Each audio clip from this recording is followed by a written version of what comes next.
Live from Blackpool. Sorry for the squinting, it's really sunny. And the beach behind. Lovely jubbly. Everyone's just setting up at the moment. So I'm going to fasten this in and turn you on your side. Let's see.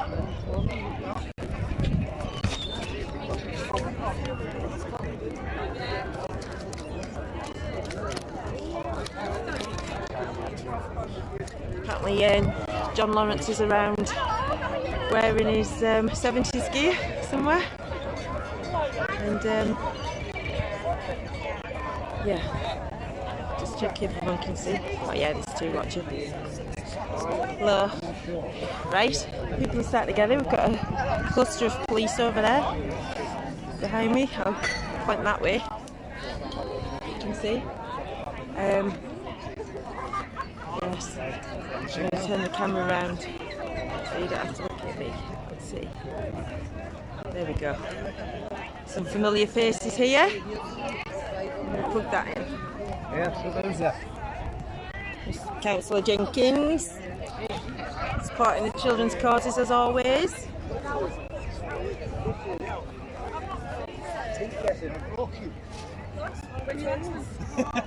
Do I look like a twin?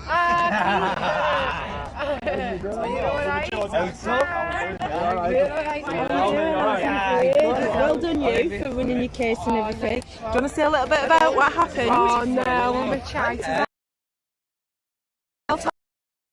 Being a bit shy today. We're live on Children Matter News, so you're alright, you say. So You're in good company. Where do I start though? Well, where you feel you want to start, really. Let's go through the whole thing. Oh, is that for me? Oh. It was a bit of a win for the Patriots, wasn't it? Yeah, so in the end it was a win through appeal. Yes. But what originally happened is Anna Roberty, who's the Lord Mayor of Liverpool, made a false accusation against Kim. Basically said that Kim was threatening her with a car full of EGL when she was on the way to work. She just spotted her in traffic. She was on her own, wasn't she? So then it turned out that the reason that she recognised Kim was from Brexit rally in Liverpool, and when Tommy Robinson did an MEP campaign in Liverpool, we was both there. So she's on the left with Stand Up to Racism and that. So she's recognised her in traffic, made a malicious accusation and had her arrested, charged, went to magistrates court, and the Roberty gave evidence and lied in court, got her prosecuted, and then took it to Crown Court at Leeds, away from Liverpool where it's all corrupt basically, and yeah, she ended up winning. So that's a breakdown of it. Well, that's a good tip for me, Tom, because I've got my case on Monday starting against Greater Manchester Police, and it's in Manchester. Yeah. And there was supposed to be a jury, but now it's just the judge because of all this business that's going on. Magistrate?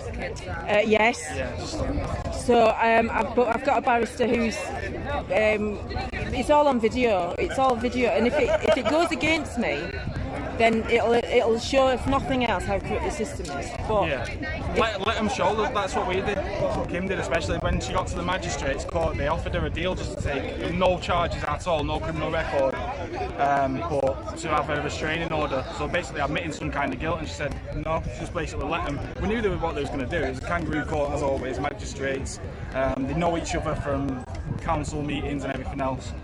But you just got to let them do it. Let them do the worst and then appeal it. When you get to Crown Court, hopefully you'll get lucky. We got a judge who was a Brexiteer, friends with Jacob Rees-Mogg, so he was well on board. So hopefully you get that. But if you don't, you've just got to keep going. Take whatever they throw at you. Go to High Court, go to Supreme Court, go to European Court of Human Rights if you have to.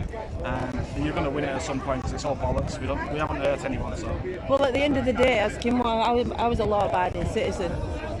Going about my business and you know, with the freedom as apparently to do so, even if it was attending some sort of well, it wasn't even a protest, it was a remembrance march. Yeah. And to be honest, it was a bit of closure for me at that time in my life. But it's a system that we all know. Yeah. This is why we're here today. Yeah. It's corrupt to the core, isn't it? And so this is why so many different groups today are here, because they know they're fighting us from all angles, aren't they? Yeah, it's corrupt attacking from the top the family. Down, but the further you go up, the more justice you do get, because there's only, if you go to say Crown Court, that judge is not going to want on him an appeal that's gone against him. The magistrates don't really care because they just get him every week. You know what I mean? They're just basically there to make money for the court system. That's all they're there for. Yeah. So when you get to Crown Court, they don't want an appeal to get a bit going more against them. serious. So unless there's evidence against you, all that was in Kim's case was word against word. So the magistrate had no right to even find it guilty. But the Crown Court judge knows that if it goes higher, it's going to come back on him. Where's the appeal. evidence? Exactly. Yeah. So he's going to get in more trouble for it. The magistrates don't really give a shit. Yeah. That's what you've got to do. You just got to keep going up, and it is corrupt from the top down. But as long as there's no evidence against you and you've not really hurt anyone or caught stolen from anyone, then there's nothing they can really do, is there? So you've got to fight. You've got to take an arrest if you need to. You've got to take, even if you're on remand or anything, you've just got to fight. Don't give in to them. You know what I mean? Don't take any deals and don't give in to them. Yeah. That's what they want. And I mean, they target people like us, don't they? Because they see us as trouble causers or whatever it is. But rebels, aren't we? We get nothing and no thanks. I was having this conversation with Keith this morning. Why do we do this? Whether it's about Brexit, whether it's about child rape, trafficking, whether it's about all this corrupt business with the clot shot at the moment. We're about to find our tribe, and now they're getting worried. I believe our own society. They're setting it in motion now because that's what they do. They play the long game, don't they? They get involved early days in these. It's out of that slumber of this is what's really happening. You've got to look at the reality. Don't unplug yourself from inside of us. We know intuitively and something at the core of us that we're doing the right thing, isn't it? And that's why we carry on. And that's why anybody that goes against any of these people will show themselves as you know, who are you and what are you actually doing? I said that from day one. Even if we lose, at least we can say we was on the right side of it. You know, we was trying to warn people, we was trying to wake people up, trying to stop it all happening. But even if we lose the big fight in the end, at least we was on the right side. Yeah. You know, I've said that from day one. When people have said marches are pointless, Saturday marches at Parliament, there's no one there, blah blah blah. I got told this morning about some being slating wherever, whichever platform. Had I seen it, had I what, and I said, it's none of my business. If my legacy is to have been enough to try to do something. We know we're right, that's the thing. Those people that want to discredit us because of whatever low-life reason that they have, they're on low vibration energy, and I'm not going to go down to their level or give them any attention whatsoever. I won't get into a dispute with them. You know, we had all the lefty issues when we were campaigning against the rape. Well, what does that say about you if you're trying to shut down a protest against girls getting raped? It says a lot about the person in the protest, in the counter-protest. We know they're deluded, don't we? So we don't need to get involved with the inmates of this asylums. We just need to stand on the outside of it with our popcorn and wait to see the fireworks go off at the end. At that point now, I think, innit? I've given up trying to wake people up. I'm trying to now connect with my tribe and this new society that we're going to have to create away from, you know, the clot shot lot. Then if you're not awake by now, I don't think there's any hope left for you, is there? If you're not awake to see what's going on it's now. not meant for you in this lifetime to ascend, is it? It's really not. You're just supposed to stay at that level and that's it. And they've sold their soul by believing in the agenda, giving into the agenda. They've sold their soul, really, as far as I'm concerned. You know, it's every man for himself now. Yeah, I mean, I've never been a massive Christian Bible thing and all that, but even that tells you if you get the mark of the beast, you're not going to believe hell's coming to earth, and you're not. If his wheat is proven to have GMO in it, which most wheat germ now, for the farmer, they have to buy the grain and it's already contaminated by Monsanto or whoever, right? The Gates Foundation. When they have to buy that, so their crop can be confiscated, can be taken from them at any point because it's genetic. It's not. They can't patent nature. Once you take that mark of the beast, you've become belong to them. So into they may no longer qualify for protection. Did it for that reason, and I'm like, well, good luck with that. But I'm really sad about it because we have to kind of joke about it, but it's not funny at the end of the day. And I think this winter's going to prove. It started off with me laughing about it, then I felt sorry for them. Now I'm feeling pissed off that they're dragging us down with them now. You know what I mean? I've gone through all the things, and now I'm just like, you're that thick, but not only are you that thick, you're dragging all us down with you, you know what I mean? Families falling apart because of it. Yeah. You're not coming round because you've not had it. Yeah. My daughter's grandma was trying to persuade her to have it, and I was like, and then they got doubled, and then they got ill, and then it was like, oh, actually, you know. But then they justify it by saying, well, at least we didn't end up in hospital. Yeah. You might not have done anyway. I know. And if you've had it already, you're immune in your DNA. Well, if you even catch it, you've got 1 in 3 people don't even have any symptoms, and then if you do have symptoms, only like 1 in 10 of them go in hospital, and then out of them 1 in 10 in hospital, only 1 in 100 of them die. So the chances of it, they openly admit that there's a 95% success rate with vaccines, which means there's a 5% unsuccessful rate of vaccines. When you've got a 0.02% chance of dying of COVID. Yeah, and it is, I agree, it's my body, my choice, right? But when they start agreeing for the children to have it, that's when we need to really stand up and say, no, you. The NHS, you can remove consent. They will. Yeah. Which is the age that the. Yes. Just talking in school about sex education. No, it's about consent. It's all about. 16, you don't get to consent on that score. So saying that a 13-year-old consenting. But what they're going to do is they're going to twist that as well and say, well, if the child's consenting at over 12-year-old, but you're refusing to let them have it, that's child abuse. That's what they're going to twist it to. But when you're looking at it on a sexual level, a 13-year-old, oh, well, they're consenting. Well, no, they're not allowed to consent. There's no such thing. Where's the law to protect them from not knowing they're not mature enough sexually to be consenting? So that therefore the adult has taken advantage of, if it is, do you know what I mean? I'm talking in that case. It's rape. But it it's is. The same with vaccines. Yeah. If a child's not consenting, the parent forces it on the child. I think that's child abuse. Yeah, child abuse, yeah. And it's saying if the government forces it on children against parents' consent, that's rape. It's vaccine rape, basically. Because you've raped that child of their DNA. Yeah, it's putting DNA. something into the body that can never get back out. It could affect them. If it's not now, it could affect them in 20 years' time. So yeah, it's child abuse. Yeah. Well, I'm glad about whether they're going to have that option if they get the children done.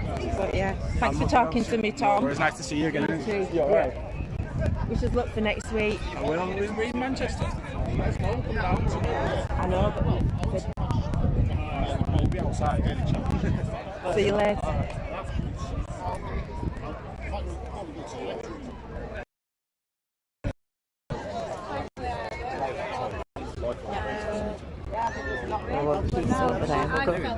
Let's go back to see Keith. Can't see if anybody's there. Do you do me a favour? Oh yeah. Right. Try and read these. Afternoon, Simon.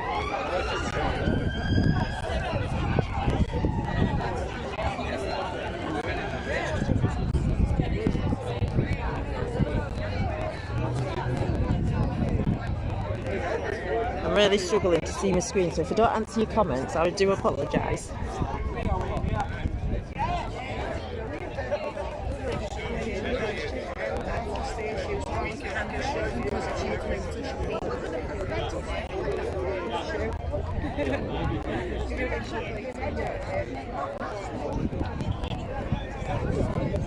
What happened to... Oh, there's...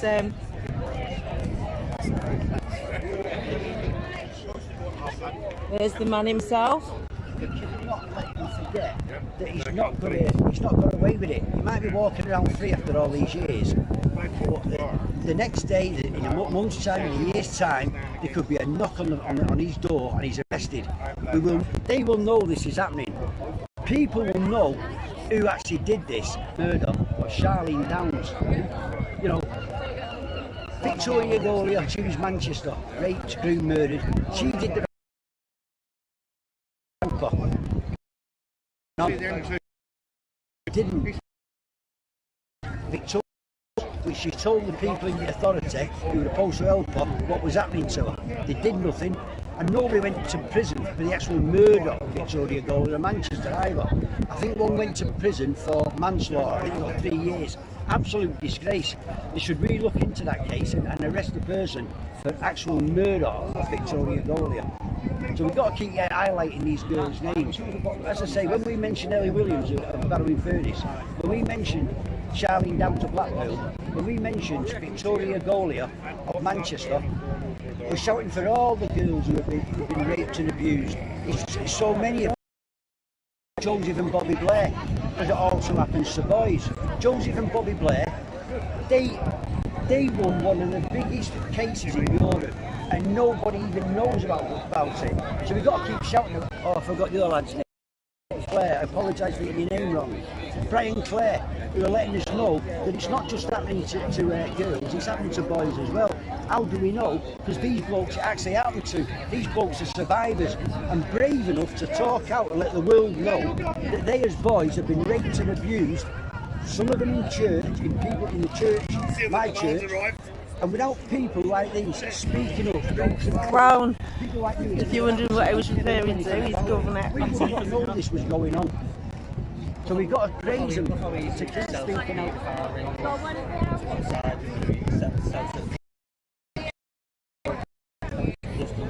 Yeah, in 2008 we had the Prime Minister of this country and the Home Secretary, and Gordon Brown, who the two most powerful people in this country at the time, sending letters to the police forces saying they've made it a valid, their own choice, these kids. These are children, they didn't choose to sleep with no men, and we've seen the pictures of Ellie Williams. It's horrible to see Ellie Williams' pictures, but I'll tell you what, it gives people a visual. This is what they do to the girls, this is what they do to the boys. Once they get a grip of them, they absolutely beat the living daylights out of them. They'll threaten they'll rape their mothers, beat their brothers up. This is what annoys me, Jimmy, when you hear people saying, like, my son-in-law works with people from Telford, and you go, but you see the girls going around voluntarily, and it's like, to understand, they call it grooming, right? By the time it's come to notice, it's not grooming, it's raping. The grooming starts long before that. The grooming starts with getting in my posh car, getting a pizza, getting some drink, getting some drugs, passing around your family members, getting some video footage, threatening your family if you don't do what they say, getting you hooked on drugs. Then you turn up willingly. It's not even willingly then, but it's Stockholm syndrome then, isn't it? Yeah. So when people go, oh, these kids go, they're 13, 14, 15, they're not making an info. They didn't wake up that morning and say, do you know what, I'm going to go get in that car and I'm going to go do whatever and ruin my life and put, you know, any future I've got. Nobody wakes up and does that, you know, and they turn girls upon girls to say, pull them in as well. There's a network there that's as seedy as hell, and to put it onto these girls to say that they've made some choice about it is wrong.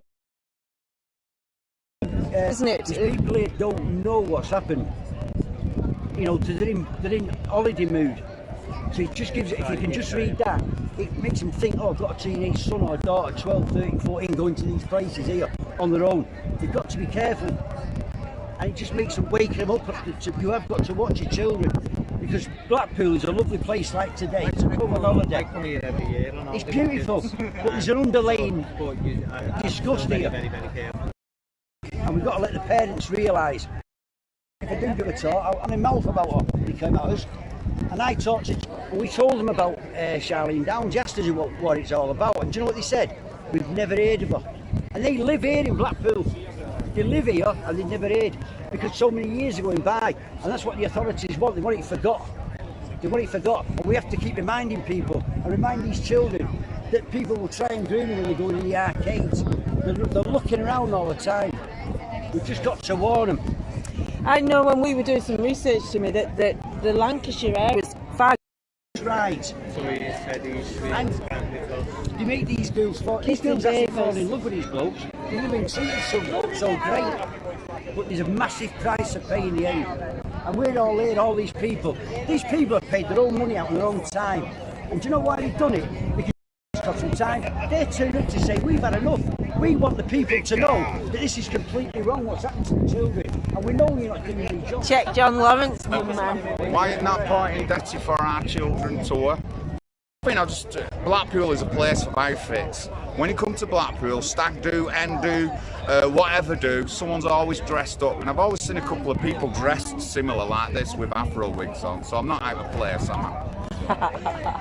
Well, I like it. It's nice and colourful, I know, yeah. People dressed up. You've never been on a stag do or an hen do? I'm not like I didn't have a wander around, said he would have a word. Yes. I'll finish talking. Go on then. We want to introduce Lee. Well, Kim. Go on then. Right, ladies, do you want to introduce yourselves?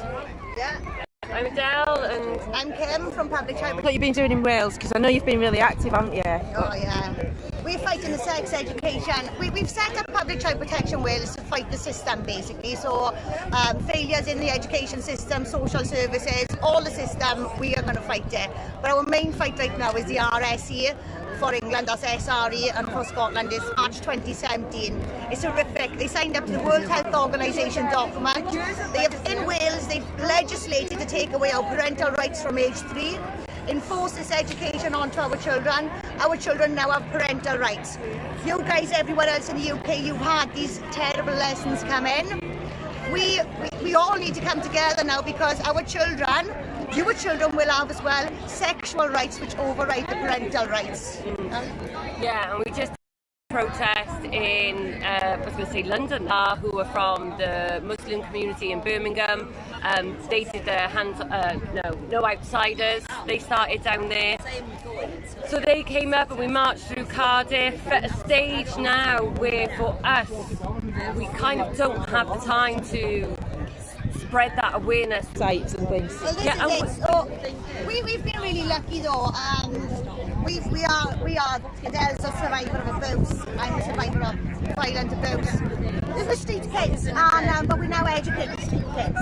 So we actually write in the policies. We write in the policies. We write in training packages.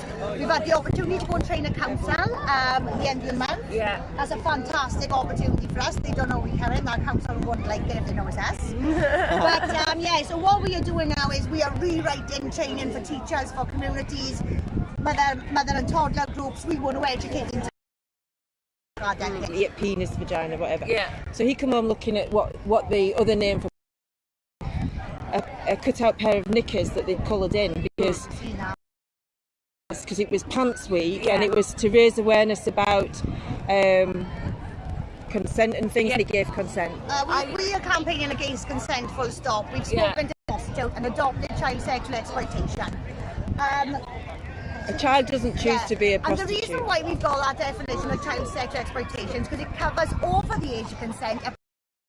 Everyone in this country has this older boyfriend who they think is a boyfriend. We need to teach them, actually, it doesn't matter how much you love them, the longer you're with them, the longer they will be in jail.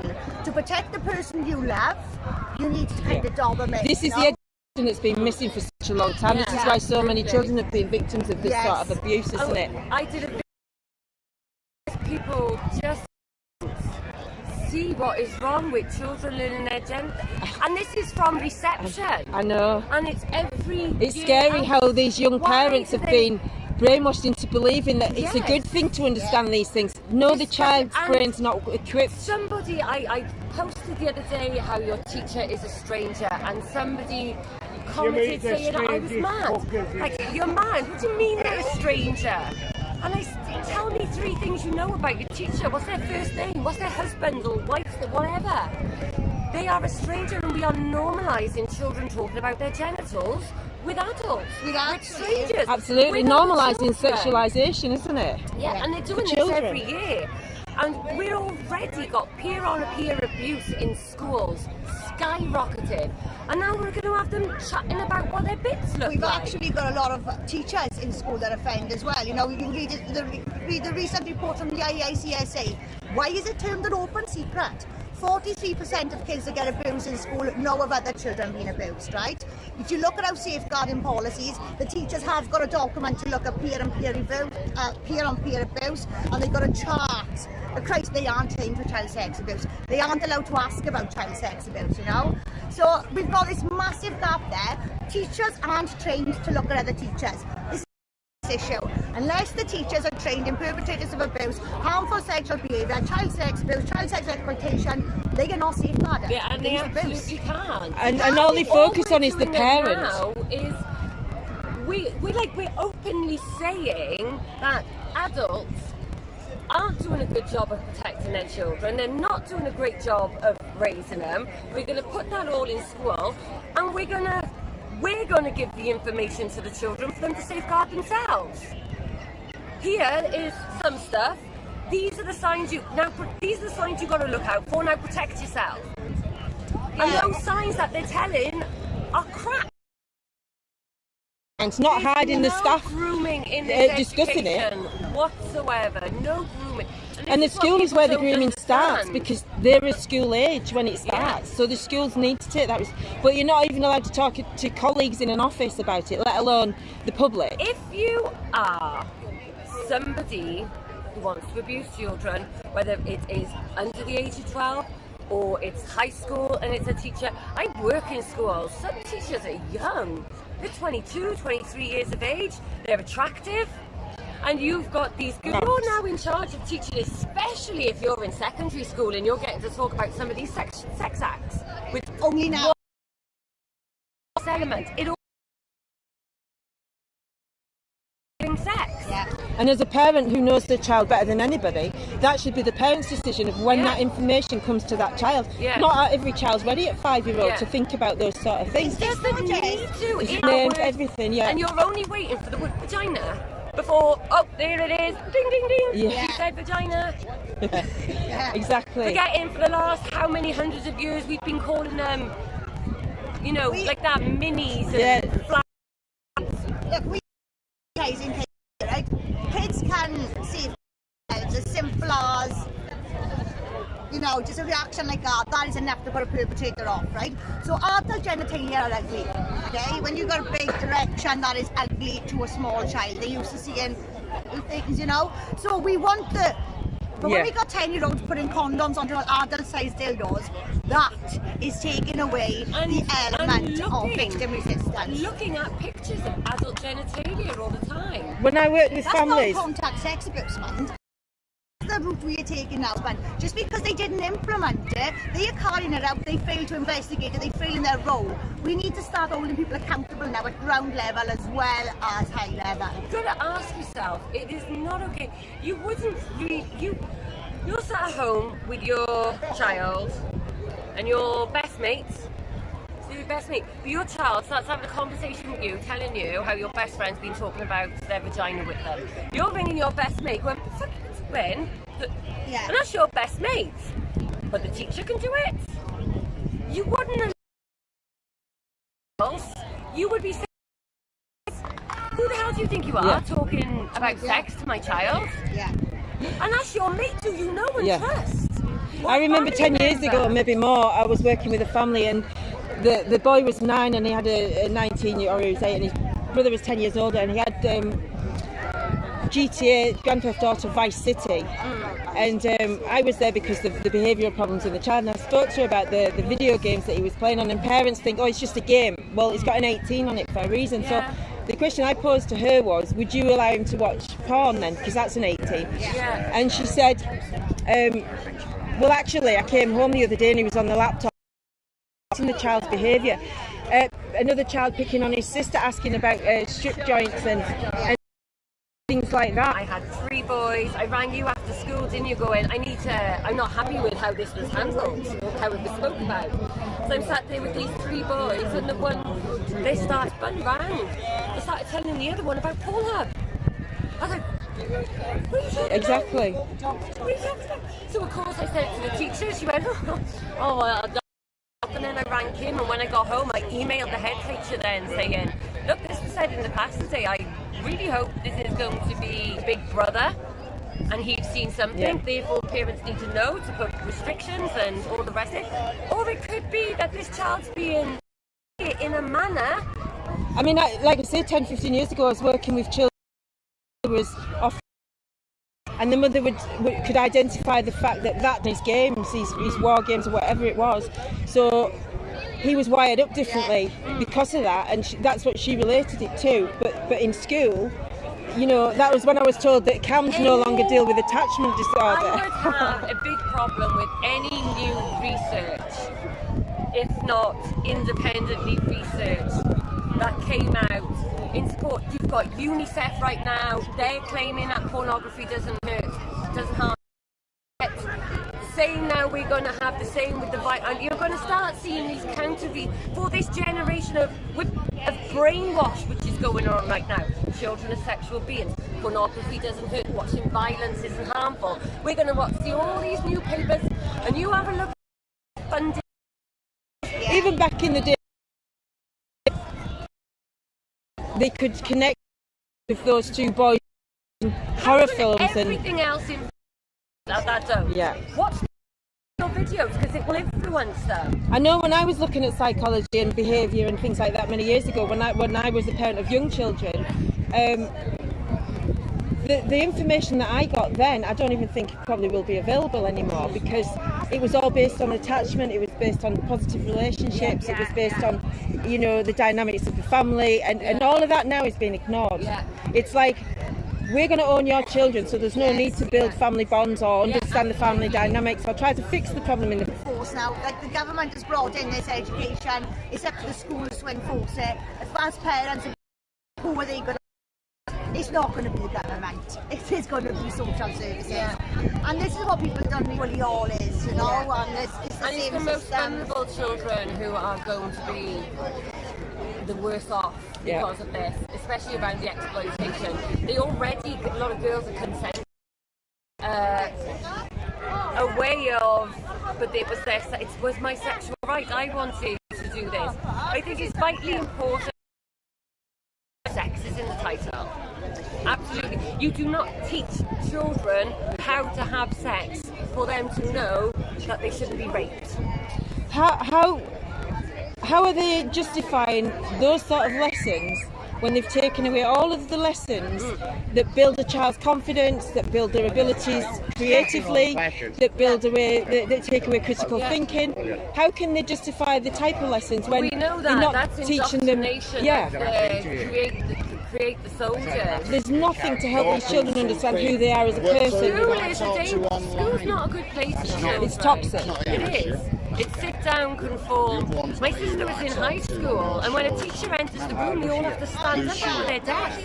The hell's that all about? It's about blindly obeying the orders, and blindly being manipulated by the adults around. Put it into midwifery care, that you know, the health system. Have it come out all this week for parents. To speak to, to help you. That is the basic child. thing. But we got to end this.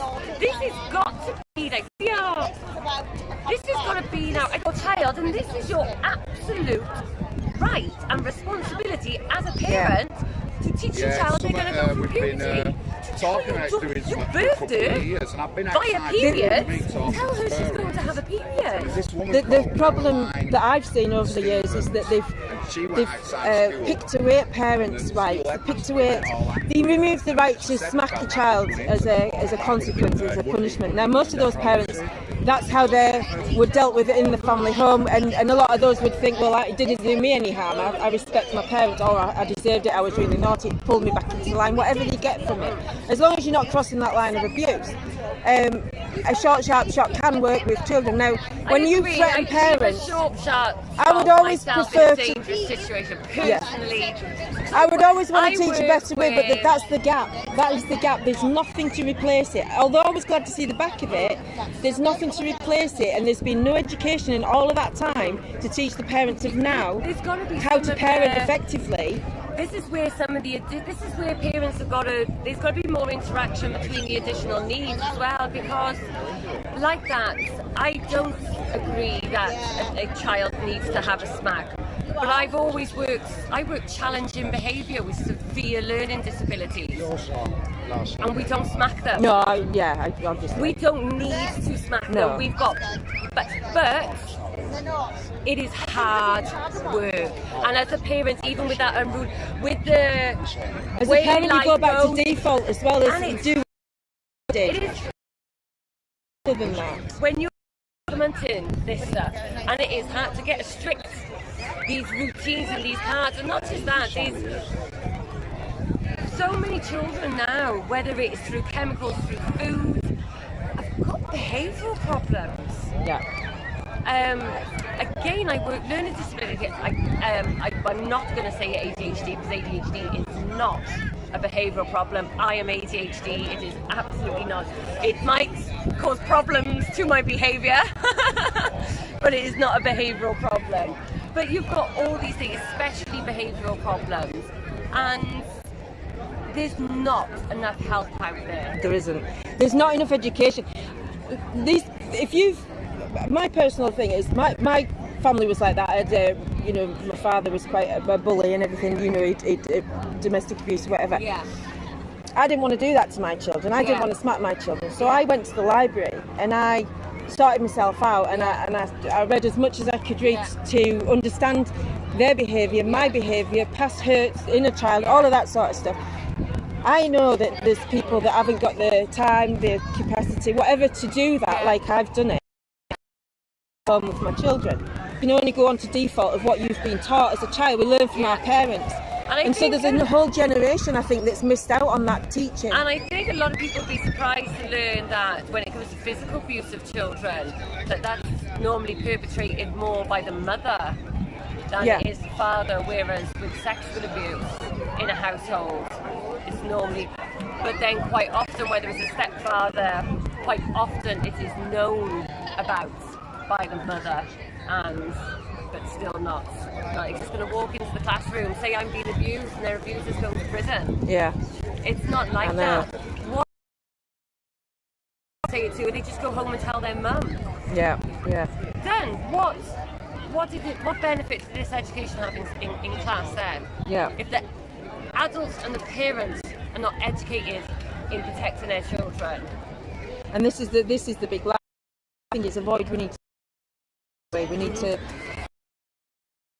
volunteers that do anything like this. People come forward with their stories. That's how I got from the rape of women to the forced adoption stuff, because parents were coming forward and saying this happened to me, and they're vulnerable because they've been a victim of abuse at some time in their life, and so they're made a target of by the state because they've asked for help, because they try to deal with their inner child's wounds as well as having a child of their own, and that's there's a big void in care for these people. Oh, massively. I'm very lucky.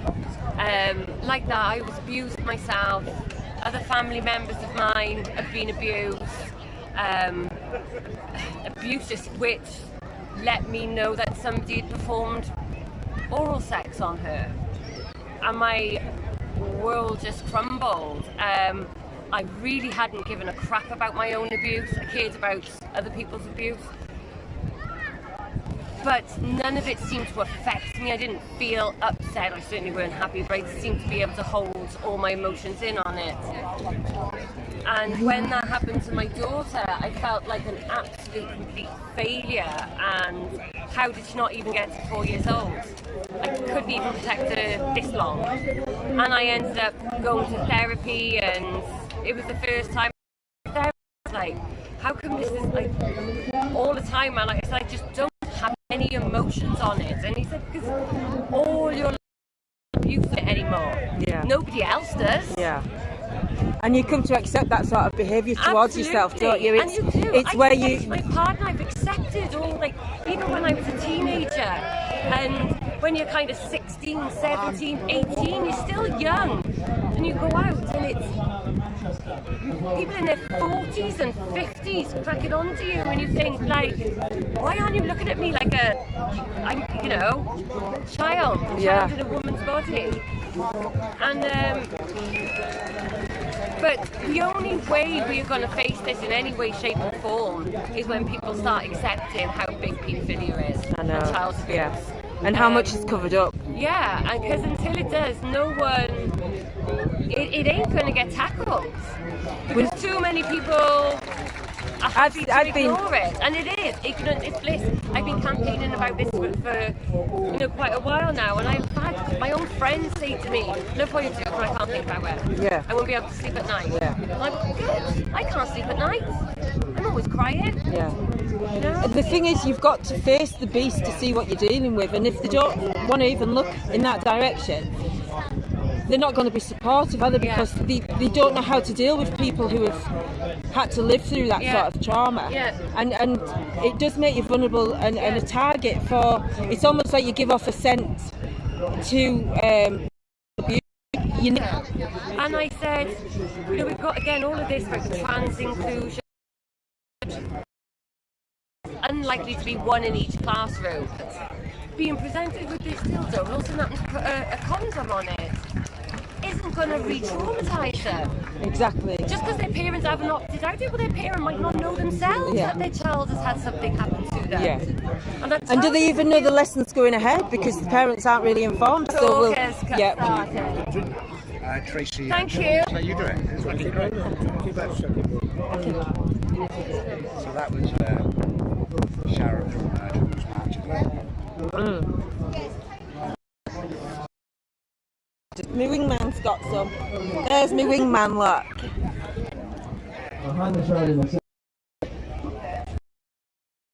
Faces are looking nice. Had a bit of something at the beginning of the year, and glad to see you back with us. yes, We'll have to do another episode sometime. It's been great for children, haven't you? yeah, we'll have to. We haven't done much on there, mate. I haven't done in a while. Personal things myself. It baffles me how that was allowed. It was only after Twitter kicked off and there was public outlaw. Kind of been playing a little bit low, but I've been videoing the events to I don't think get apologies are raise enough. awareness. We have to just keep it out there, don't we? I do what I can. Is Katie here today? Someone told me she saw her around. I've not seen it myself.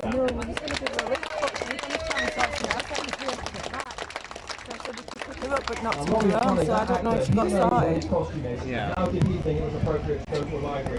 It's brilliant to see you here no matter what. Bit of a journey. You keep up the good work with your politics. I'll try. I'll be running in next year's elections again. Did help ran against the council league when a red disorder to help Mr. Andy and all that in it.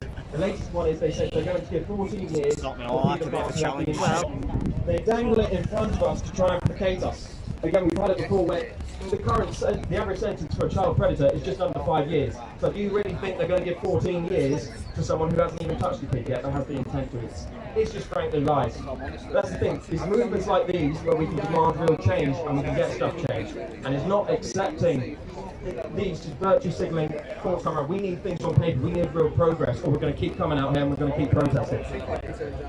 I think it's quite apparent the government hasn't really done much to stop the child abuse, and the local recent lockdown has demonstrated that child abuse cases went up 27% during the lockdown. So that's hundreds of children being abused, and no one said anything about it. That's just the reported one. Think of what hasn't got reported that happened. Most child abuse cases don't come out for decades. They're historical ones. So we've seen little or no change from the government throughout this. I think it's certainly frustrating. But there's two reasons I'm going to touch on. Two reasons why people don't come out and support. How are you doing? Alright, it's called the cornflake effect. It basically means people don't want to read about child abuse in the morning papers when they're having their breakfast. They don't every day in black and white in writing. How do they expect the survivors of child abuse feel every day when they're reliving this? And the solution to it all, if people are too scared about ruining their breakfast or reading about hospitals off the streets, we will have little or child abuse in this. Now the second reason people don't come out to events like these is because they're too busy protesting the popular events. You can go out and protest in countries, whether it happens in America, while child abuse happens on every street in the UK, they don't seem to be interested. And it's just such a shame that people are, I guess, just this arrogant, and they don't care about the other causes. They're only going out there to get social media likes. They're only going out there to look. But we say, we're not here to look good. We went off fast last week, and they said these words over here. There was a time we should have stood up, and we didn't. And there was a time we needed to stand up, and we couldn't.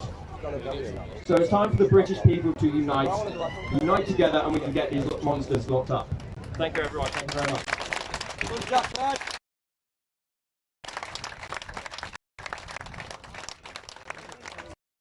Right, so our next speaker is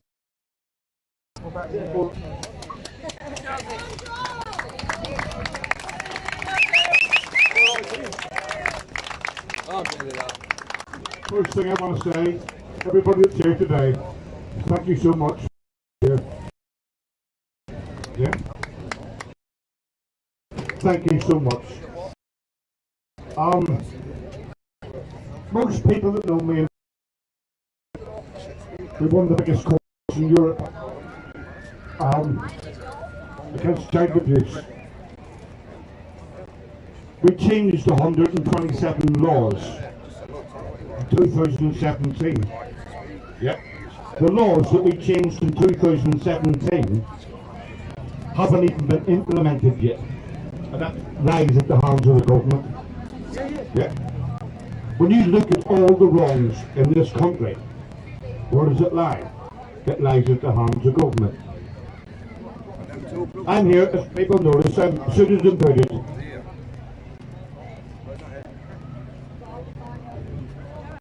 Go on, lads. Go on, Joe. Go on, Joe. Go on, Joe. Go on, lads. I get veterans ringing me, tell me about their abuse. Men and women who joined the British Armed Forces because they got their lives ripped apart like we did when we were getting raped and abused. And they joined the British Armed Forces to try and better their lives, try and make it better for what they are. I did. Like they did. Love you, Joe, lad. I talked for the veterans, I talked for children who've been allowed to be raped and abused for decades in this country. Cyril Smith, MP, raped and abused children. Yeah. Leon Britton, yeah, Secretary of State, raped and abused children. Leon Britton even came to our home when we were in Kirkcaldy with his wife. When you look at what the British establishment are doing, yeah, paedophilia after paedophilia after paedophilia, and when we look at the education, what they're trying to teach our children to pleasure themselves at 3 and 4 years of age. No. Every single person that's here today, yeah, we done that in our own time. We didn't have to be educated in it. Yeah. This is a cover-up. Any teacher that walks in the school is quite prepared to turn around and tell children how to pleasure themselves. They're a paedophile in my eyes. Yeah. And they should be sacked.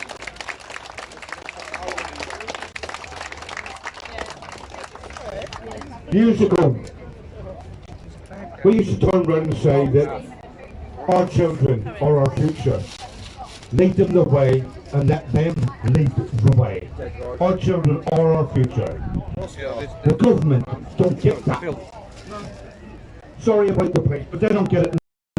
Yeah. Our children have got every to go up now. Whether you want to be a lesbian, that's down to you older in life. You don't have to be educated in that. Yeah? That's we're not paedophilia after paedophilia after paedophilia. Yeah? So what I'm looking at, if you were touched as a child inappropriately, but you're being told in school to pleasure yourself, yeah? Come on, we're all parents. Is that the right thing? Is it the fucking, sorry, is it the wrong thing? I know it's the fucking wrong thing, sorry for swearing. But this is what needs to be out there. Yeah. The government don't give two shits about our children. But us as parents and fathers, we do care about our children. Yeah, and that's why we're all here today.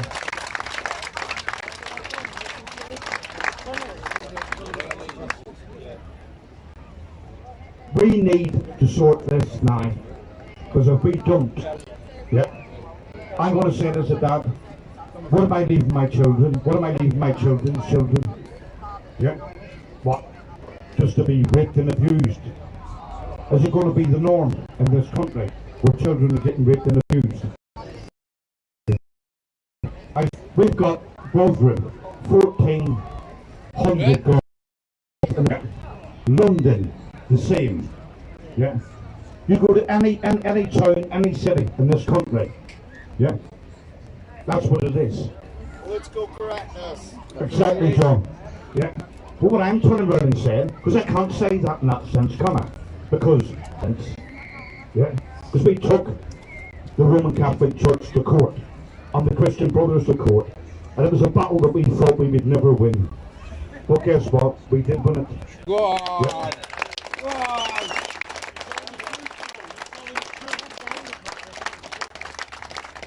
It's about standing like we are today. Everybody that's here today.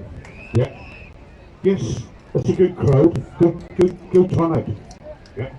When we talk about the rape and abuse of children,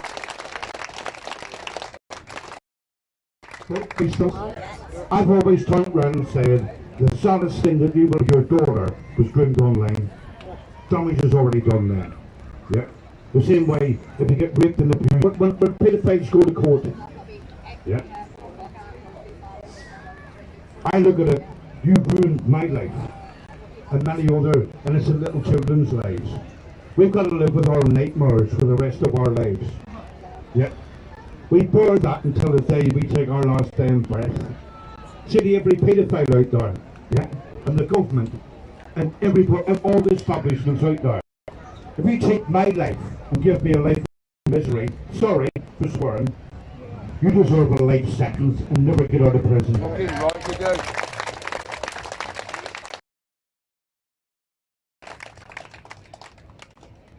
What I'm going to do, I'm going to finish it off now, but like I said, I came suited and booted.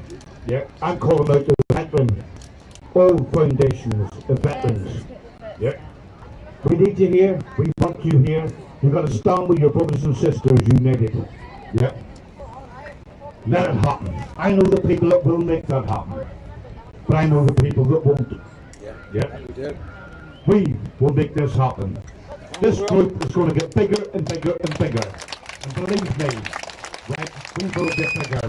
Thank you, everybody. Thanks, Ian. The list of assaults against our children is growing and more, especially with this plot shot. Parents even considering giving it to the children. Thank you very much. So, right, our next speaker, she's a... We have Rianne Hunter here, who's a survivor of child abuse. Everyone give it up for Rianne. Come on, Rianne!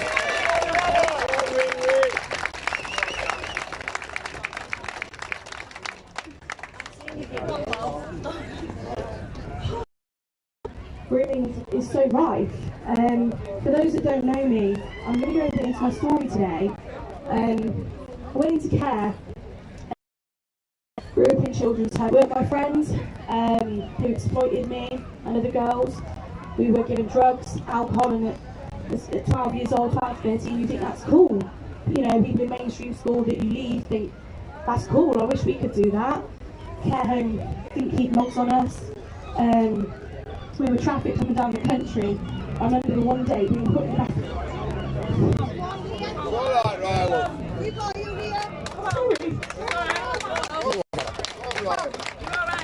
He put it in the back of the car and I remember the boot shut. And I thought I was only 13. Really. I didn't care. I just wanted to make money. I wasn't the only one that was in children's home. If you look into it, private children's homes, they get a lot of funding. They also get a lot of funding for specialist staff. These staff are supposed to keep 24/7 logs. Now I did a live a while ago and went through my logs. They logged that I was missing. They logged that I wasn't there. They logged that people would come to the property, but it was all my fault. 12 and 13-year-olds were promiscuous, wanted attention. Yeah, we wanted attention, we didn't have love like normal families, the love that I give my children. So we were groomed into believing that these people cared about us and they didn't. And when I fell pregnant, I was religious at the time because I strongly believed that my daughter was sent to save me. And I didn't realise even then how bad things were. I didn't realise how serious it was. I wasn't taken seriously. I went to court. The social worker that I had, who falsely put things in my files, was gone, missing. No one knew where she was. The local authority let her apology. Don't want money. I wanted things to change. 2 years after working at the courts, I was working in security and I used to work in the family courts.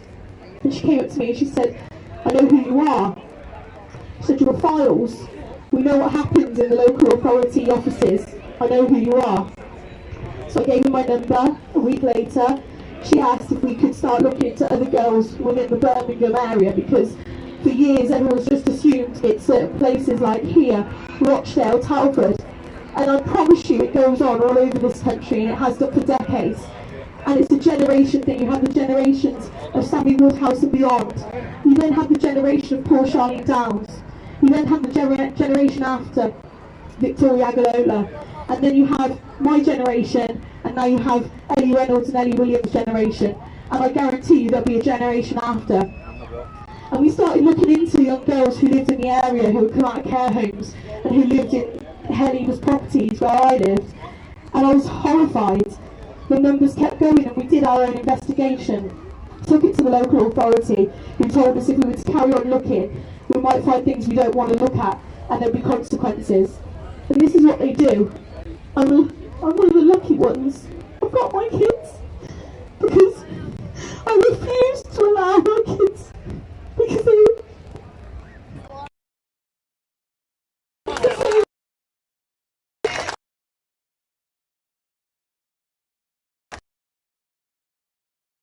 Well, I wasn't a statistic. And you see, there's another generation in it. And what really angers me, and I've said it so many times publicly, whenever you mention the word grooming gangs, people put their hand up and walk away. They don't want to know, but they don't realise the effects it has on you. 7 years on, I suffer with PTSD. I don't like change. I went through a stage where I wouldn't leave the house. I lost my job because I whistleblew again at establishments. And I struggle. But if it wasn't for a lot of you here, I would. And before I leave you all, because I'm thankful, bring people down. And after I got here last night, that I have a duty to the rest of the girls. They estimate up to 19,000 of us, there's more. I have a duty to them because there isn't a lot of people that will speak out about this for children losing everything, and a lot of things mine. And the only thing I'd really like people to go away is educate yourself, learn the signs, be in your community, and you see some stand up, because do you know what? These years people don't want to stand up because they don't want to get involved, because they fear of repercussions on them and their family. But you could save a child's life. Thank you. Well done, Ria.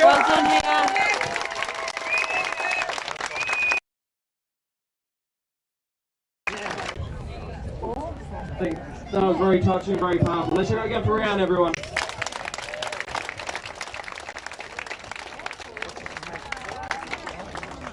Up next, we have a great individual, the man who runs PAC UK. It's Billy. Thank you, guys. That's much appreciated. So I'm going to keep. To not make it sound like I'm going on about the same things every time I stand here in front of you, which is every time I do a speech it seems to be the same thing over and over and over again. I'm going to keep it short and sweet today. I want to address Operation Hydrant. Over the last 8 months I have taken 6 people just from my town of Rochdale, 2 historic, 4 present, to the police. Every single one of them have been no further action. Operation Hydrant, we're told to tell this is a new operation for us to be able to stand up as survivors and talk out. It's a bullshit lie. Okay, Operation Hydrant is lip service, and that's that. I needed to say that, I needed to speak to people about it. One of the cases I'm going to talk about, I mean 4, not 1, not 2, but 4 who had abused him. And because these teachers had good, upstanding relationship with the community, there'd be no further action. The 5th person who we couldn't find would probably be the same, so we'd probably come out with the same outcome with no further action. That's from the people of No View School. No View School, where Cyril Smith preyed upon the boys. It's in a national inquiry, the IICSA inquiry, what happened at that school, and still no further action. So it's time to put the pressure on. It's time to stand at these people, be politicians. Come together, we need to make a stand, because what's happening now is fractional. You've got people standing for one cause, people standing for another. I don't see a cause as important as our children. So come and stand with us, stand with Patriots of Britain, PAC UK, Turning Point, and everybody else here, PAC UK Cumbria. We're all here today, and we're all going to stand shoulder to shoulder until something changes. the second thing I want to discuss today, which is really important to me, I am a survivor. I don't say this publicly enough often, but I am a survivor. I am on the road, long road. It has many roads leading up. What we want to do at PAG UK, that road to walk red, love and recovery, doesn't have to determine who you are. Recover, guys. Thanks. Sorry, guys. Try to do sharp exit there. The work we've also been doing is also in PAG UK Cumbria, along with Ellie Reynolds and other families. Today I want to introduce you to someone, you've probably heard him speak before. He's an important man to me because he's one of the men who stepped up. He's one who come and stood beside us when we were fighting for children. Ian Pike, ladies and gentlemen.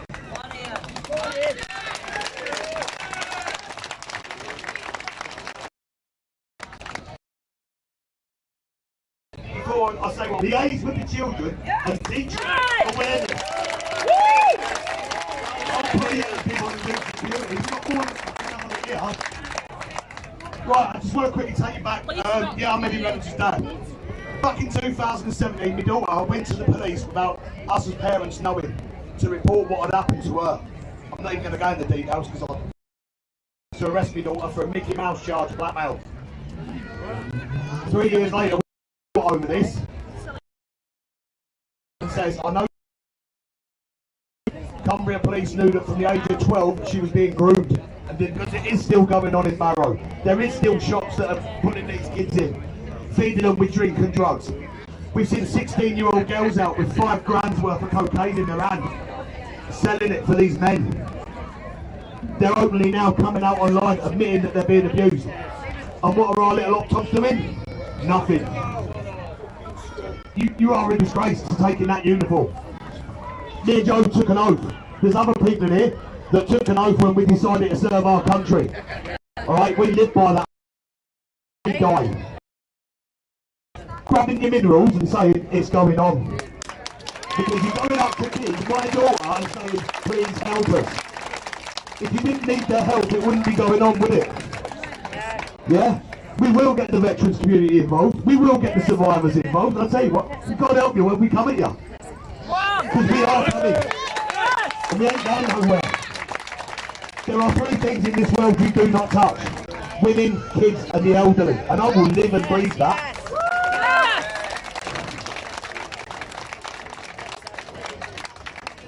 I've had a crack with Chris today. There's something going on in Barrow in a few months' time, and I'll ask Chris once it's up and done.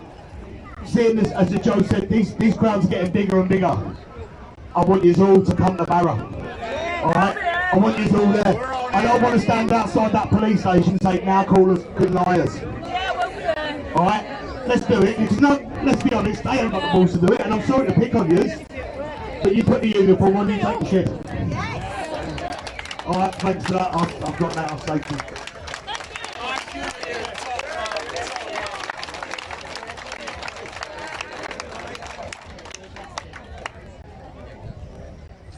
I'm not picking on animals, but I'm more proud, and I earned it. You know, when we're all here today, yeah, talking about child abuse, talking about children, our police force should stand up. Just in my own mind, I'm like that. If we can't protect the children in this country, what does it say about us as a nation? We're fucked. Yeah, hard. But I done it with agility, I done it with kindness. Yeah. The police force that we've got today, we've got the buttons drawn, we're ready to keep veterans' heads in.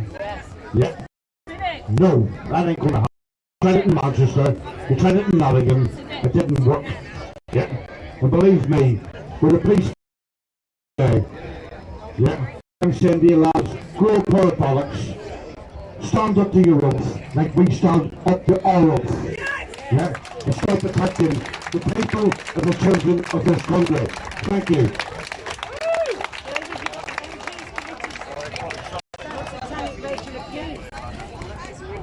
We need them to stand up, and they need to know if they stand up and they stand up for our children, we will be behind them 100%. But if they don't do that, they're going to keep having this, where there is a loss of public and they will be seen as good to us setting this up today. So again, not so much directed at you guys, but let's hear it for the police.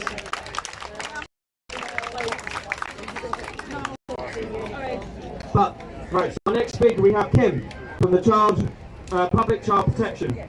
Kim. All the way from Wales. Let's hear it up for Kim.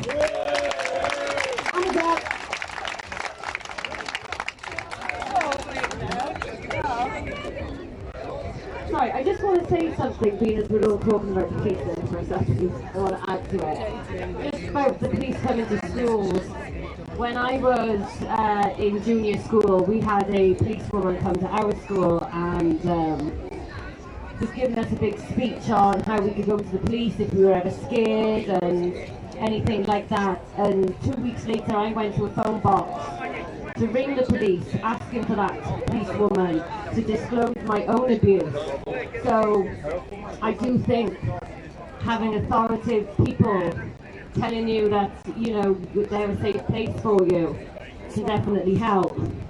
And then I also lost my virginity at 15 to this officer who knew I was underage, so things, eh? I wanted to add that in, sorry. Hello, Black.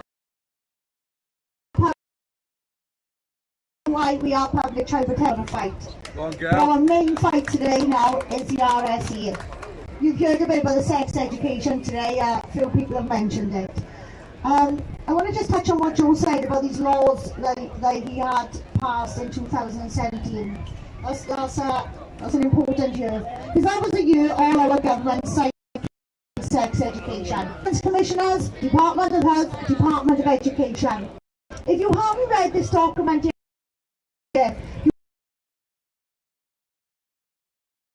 public child protection on childhood masturbation from birth. Okay, they want this education from birth. They also want sexual rights. So what we've got some lessons taking place in Scotland, England and Ireland. Wales, we're a little bit behind. But what we've got in Wales, guys, they've just legislated against the parents. They brought in this sex education from age 3 with no parental rights. We no longer have parents' rights in Wales. Our children have sexual rights which override our rights. These sexual rights mean children can consent to anything. As long as it's voluntary, it's excited, they can consent from birth. Okay? So what they're trying to do now, there's a new document just come in place, UNESCO 2018, and oh my god, that looks great. It's beefed up with empowering, okay? We've heard from some survivors that if this education was in place, it would have protected them. I'm really sorry it would not, because this education is telling children that when they touch themselves, it is sexual pleasure, okay? It's a biological reaction. It's a simple biological reaction. We're looking at the younger children here, guys, okay? So when people say, oh, how are they going to teach masturbation in school? Perfect example to you. There's a package called All About Me. If you Google it, you might still find it, but they did remove it overnight, okay? This is in 52 countries. They rolled this out in 241 schools in England, 6-year-olds. There's something called self-stimulation. It's telling the children it's okay to touch yourself. It's just like picking your nose or twiddling your hair. Now that is quite sexual, but the bit that gets me is the bottom part. It's told children it's rude to do it in public and not to do it in a classroom. The problem I got with that is, guys, we've got 4 types of children. We've got children that do touch themselves. We've got children that don't. We've got children that's been abused and we've got children that's been neglected. Not only have we introduced now touching themselves to all these children in the class, we have just programmed the abused kids away from what we call a spontaneous disclosure. So spontaneous disclosure in the young children aren't always verbal. It's our place. It's our place to spot this. Okay, this is not put on children's heads. So we've got a nation now of teachers, and they're supposed to be top safeguarders. So you tell me why in 241 schools not one teacher spotted our parents' disclosure. It's impossible to safeguard children sexually unless you know about perpetrators of abuse.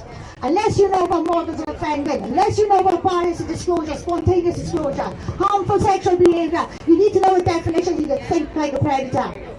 If you can't think like a predator, how can you protect them from predators? You simply can't. In this country, we have got masses of sex abuse in school. Yes, peer on peer, but we've also got teacher on child, okay? If you look at the recent report from the IACSA on abuse in school, you will find it is dubbed an open secret. An open secret. 43% of children abused at school, other children abused. So now we've got this environment where children have got sexual rights. Children are already abortions by the school, okay? These sexual rights are dangerous. Like I said, the lesson in England guys hard and fast. Scotland is disgusting. If you follow the Scottish Family Party, they've done the work for you, okay? There are 100 lesson plans online thanks to the SNP. And if you look, the lesson plans look fine, guys. And then there's links at the bottom. Click on those links, videos are good for a couple of minutes. And as you go into it, then there's demonstrations of all different porn. They've got an hot dog with 2 sausages coming in. See now when he goes like Bob. So what are we going to do about it? Because no country in the United Kingdom is safe.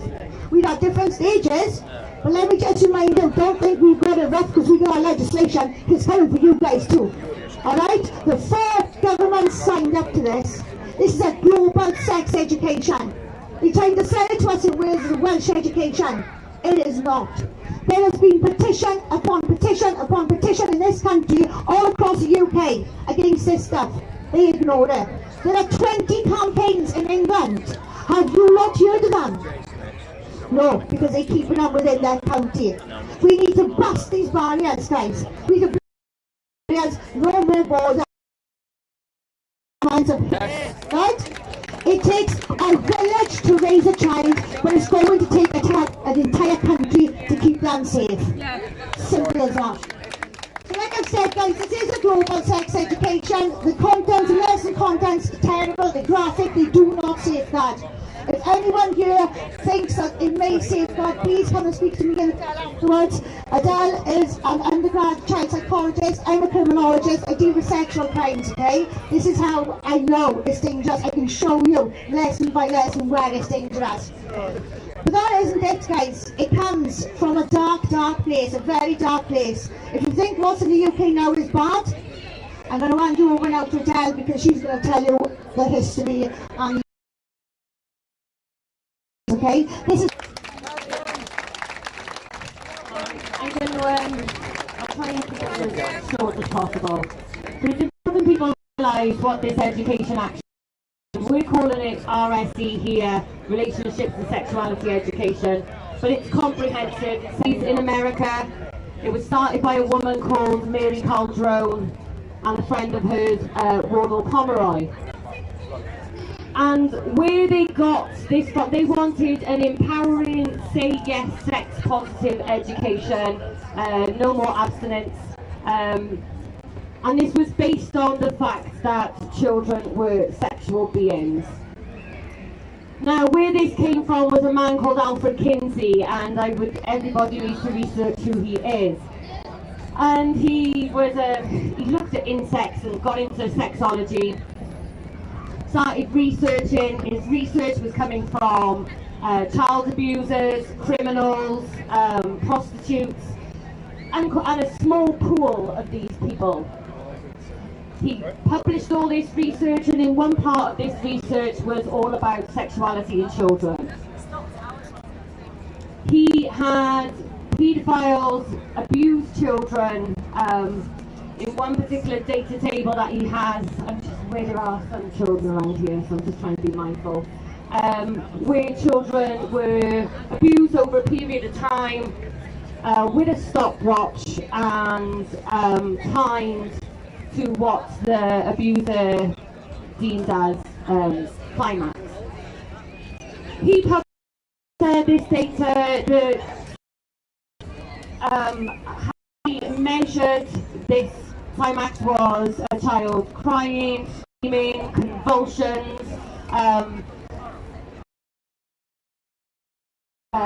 described. And this was his proof that campaign for incest to be made legal, that the only reason child abuse victims are scarred is by society, because we tell them it's wrong. He claimed that it would be wrong to abuse a child violently. Wardell Pomeroy, this was all funded, all this research was funded by the Rockefellers. And then Mary Calderon, who was the president of Planned Parenthood, adopted this research along with Wardell, and they started an organisation called SECUS.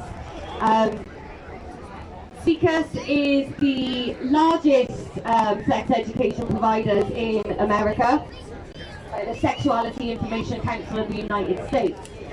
Them, along with Planned Parenthood, started comprehensive sex education. This has been decades in America. It's only now and again we have children are sexual from birth, children have sexual rights, children must have autonomy rights. And you have to look at these organisations. So it started off with Planned Parenthood and SECUS, then the World Health Organization got involved. The Kinsey Institute actually has a table at the United Nations.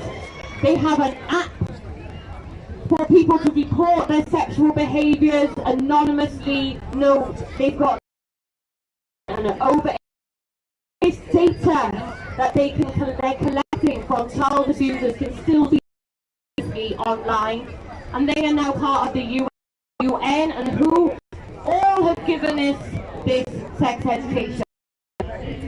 What does this sex education want? He wants children on the pill, using condoms. He wants children heavily the hormones for these sex changes, for puberty blockers, also Planned Parenthood. So everything that is promoted in this sex education, Planned Parenthood benefit from. Planned Parenthood in 2018 sat in a court of law and had to admit under oath how they illegally sell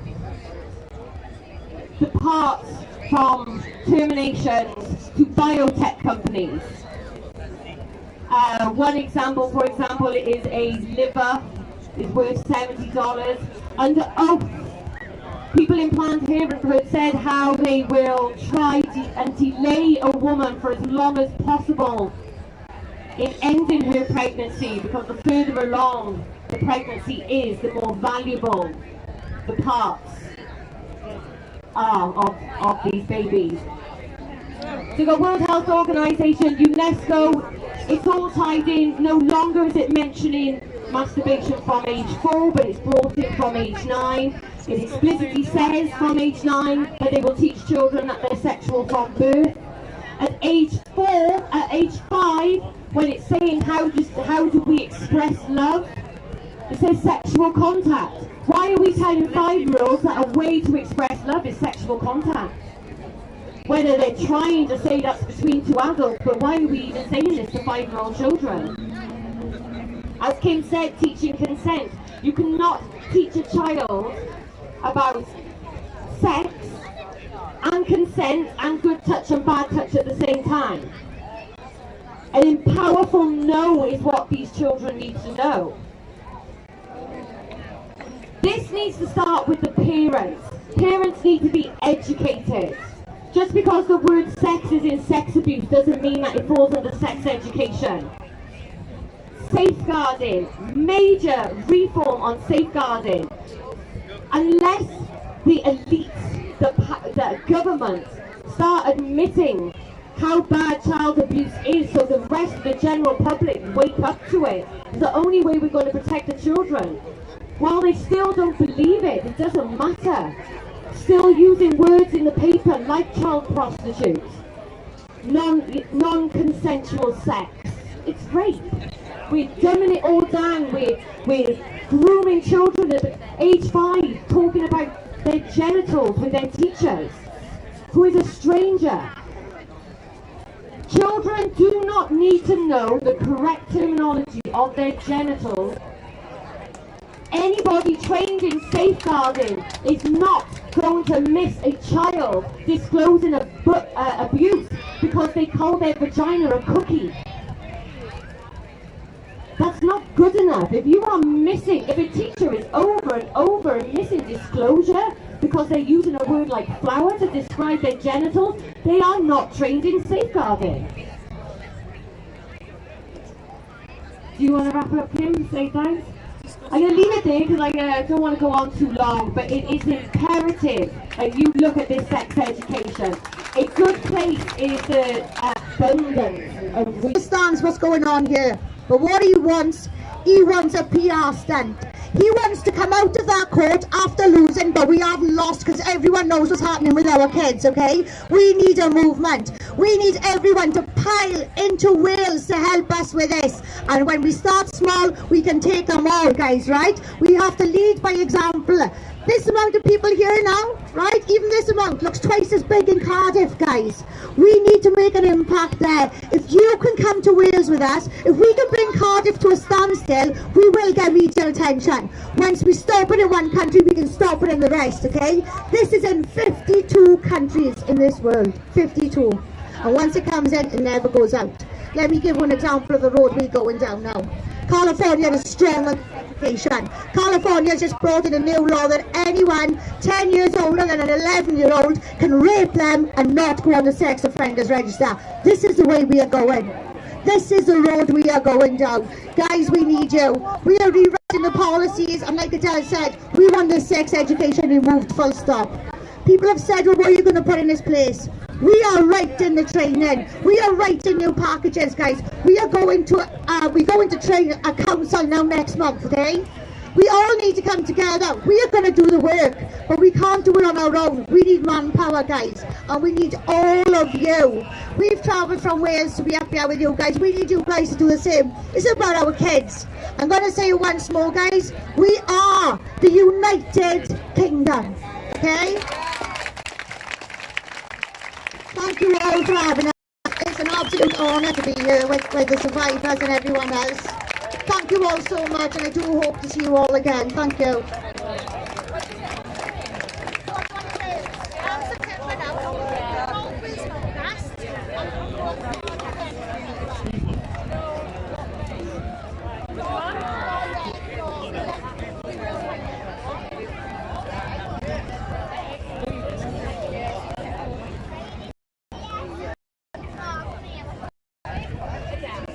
Everyone, let's hear it for Kim and Adele again.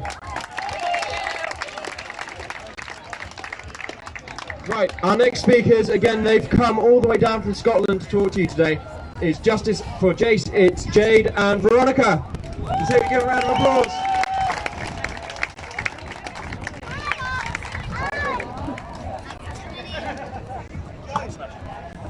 Go on, Jade! Scotland to us in Scotland for a week, and during that time this vile predator took my son into the bedroom and locked him in there and raped him. He asked my son if he could perform a sexual act on him. My son told him no. He made it very clear he was only 3 years old. But Adam McMaster went ahead and done it anyway. After this happened, he told my son that if he told anyone, he would kill him, his brother, and me and his dad. My son was absolutely traumatised and scared for his life. It took him 5 months to build up the courage to come and tell us. And when he did, I went straight to the police. I turned to the police to help me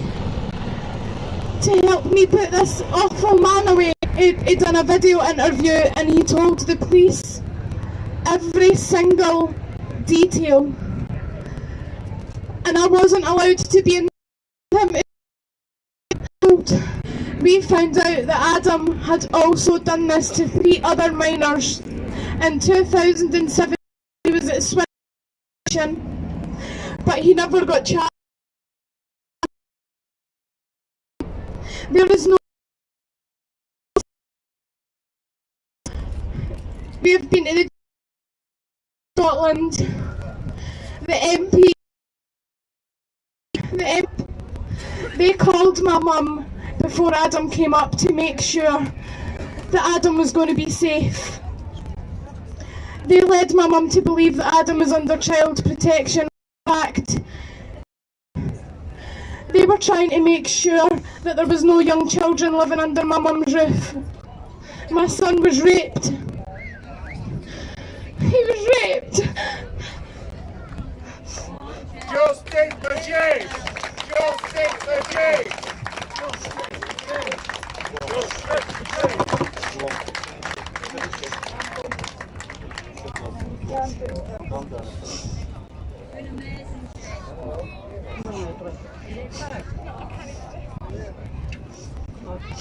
Your son's legacy. Doesn't make you feel better when you talk to your son's legacy.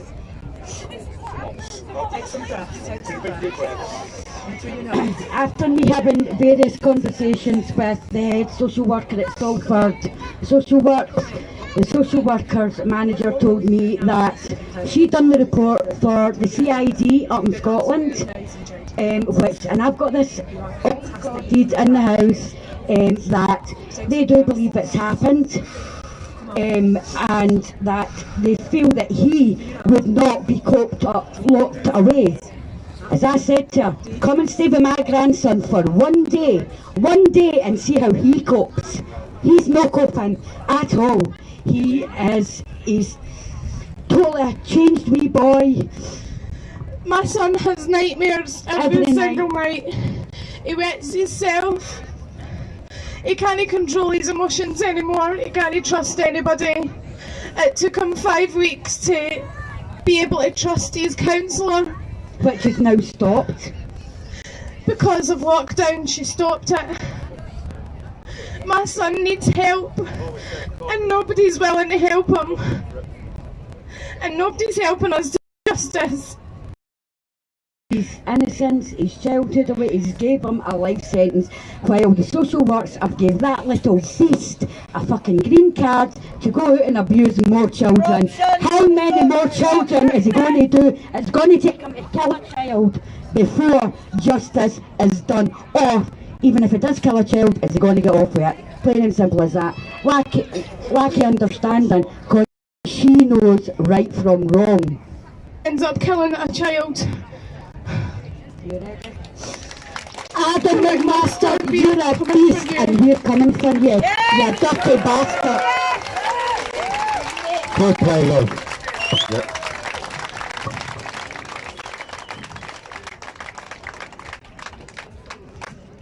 God bless her.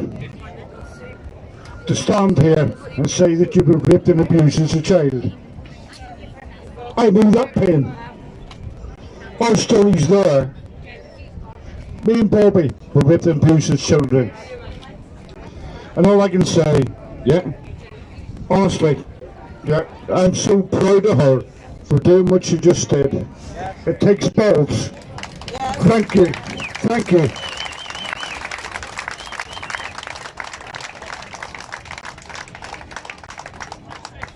We're all here today for one thing, and that's child abuse. Yeah? We're here because of the way they get away with it time and time and time again. Yeah? When I started back 10 years ago, I'm all the paedophile hunter groups. Yep. I support the paedophile hunter groups. I love the paedophile hunter groups.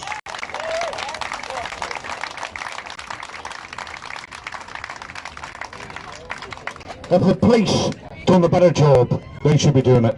Yeah. We know about undercover shit, because I used to do that years ago. Yeah. But they can't do it.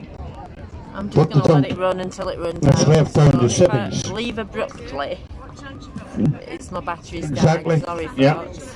Yeah. But We fight against the government really because the government are complicit and I hope in child abuse. Yeah. They've raped and abused children for decades. Yeah. Did you hear about Jimmy Savile?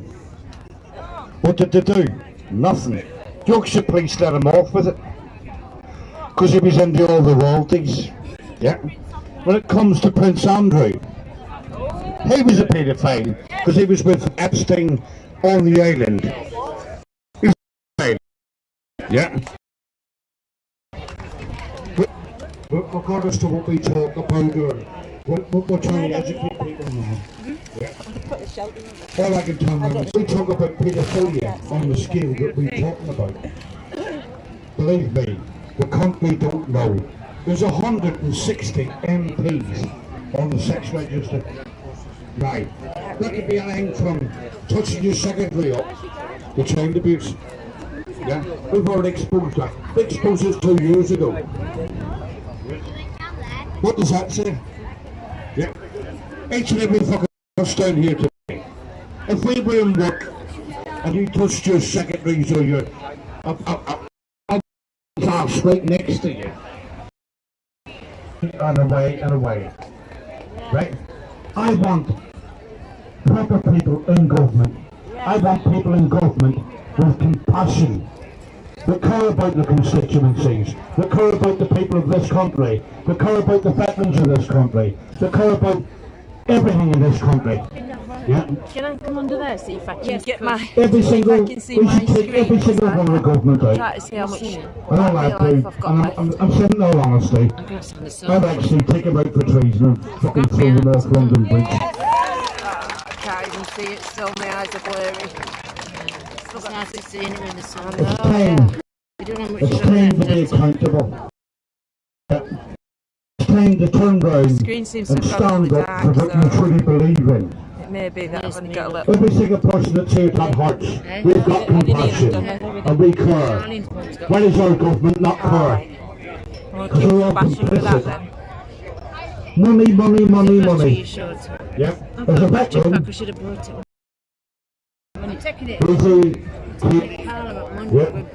We go to Camp Bath. I'm grateful for that camp. I love that camp. Country should be, but it's a Christmas country. We're not doing anything for the homelessness country. We're not doing anything for forced adoption in this country. We're not doing anything for the people that have to go to food banks in this country and beg for food every week. Yeah. That's the kind of shithole we live in. And it's the governments do it. Everything that stands. Where's the door earlier? It's not each and every one of us. We're not to blame. Staying out the way. It's at the hands of the government. They can piss it in the and the right. Right? Thank you, everybody.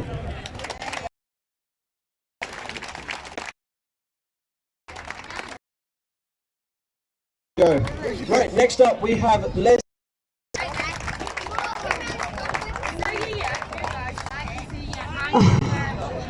I might get a little bit emotional when I'm reading this because it's very personal to me and it's someone that I am personally connected to. My name's Leslie. I'm a survivor of childhood sexual abuse and I didn't find the courage to speak out until 2020, and after that this did make the headline, so it may, after some time topping and tailing with my friend, we were drifting off. I heard someone standing outside the door, so feeling smug, I pretended to be asleep. You see, I thought my friend's parents were going to play a trick on me. We laughed earlier, where you put someone who is asleep, their hand in cold water, and apparently it makes them wet the bed. The door slowly opened, and I slightly opened my eyes. I saw my friend's dad, naked, standing next to me. I was so confused. I continued to pretend to be asleep. I heard him come closer, and I'm not going to read the rest, but this lady, this child, this 11-year-old little girl, was sexually assaulted.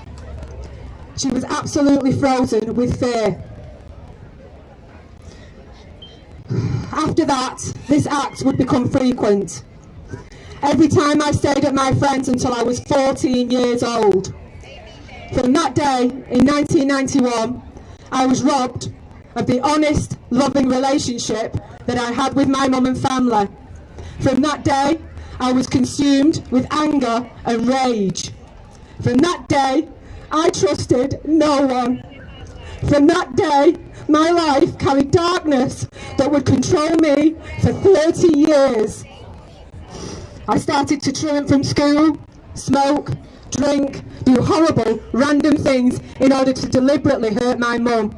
You see, I was angry at her. Angry she couldn't see. Angry she couldn't protect me. She couldn't have known that I directed my anger at my beautiful, loving mother.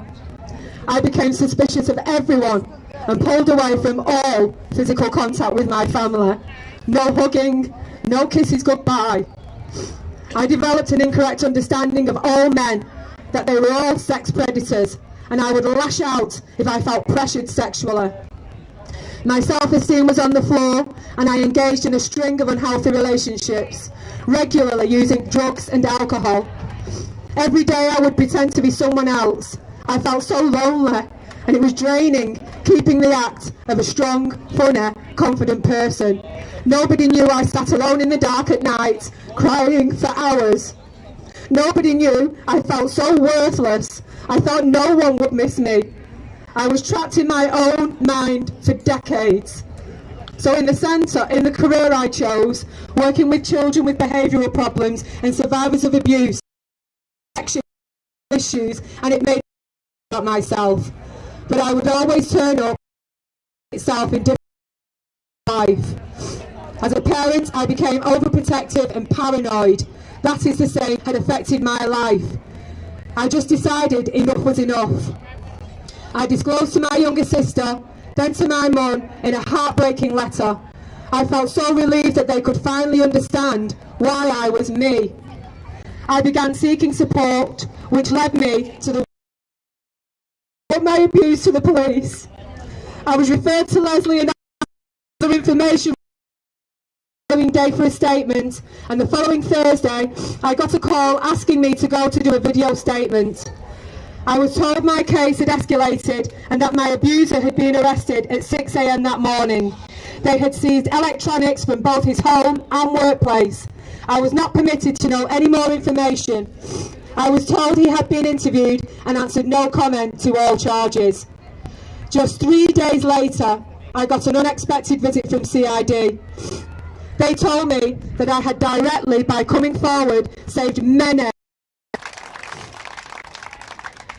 After I had taken me all my life to do this, my abuser had taken away justice from me. I'll never forget her words that followed. Lauren, there's no easy way to say this. He has killed himself. In his final act of control, he jumped in front of a train.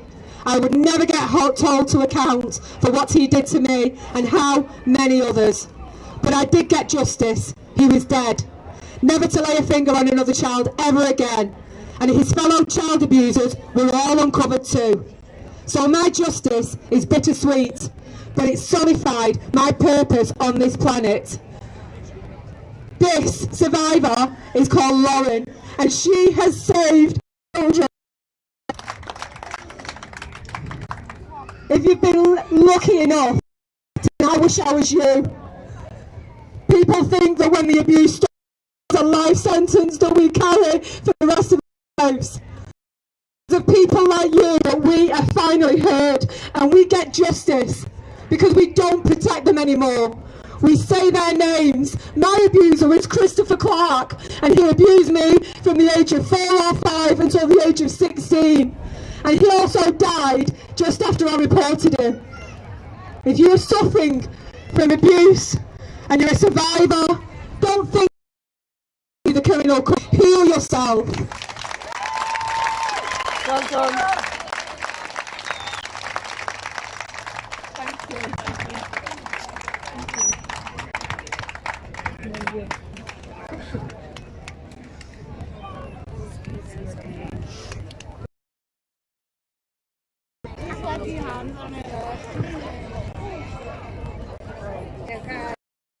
Can I welcome Jimmy the Hat? Everyone give a round of applause, please. Jimmy the Hat.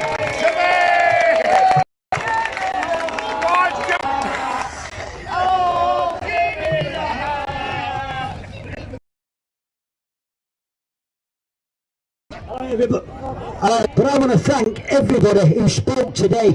These survivors having the courage to stand here and live through what they've gone through with these dirty rats that have been. Without these people speaking out, people like you and like me would never know this was going on. In 2016, I would never have believed what I'm hearing.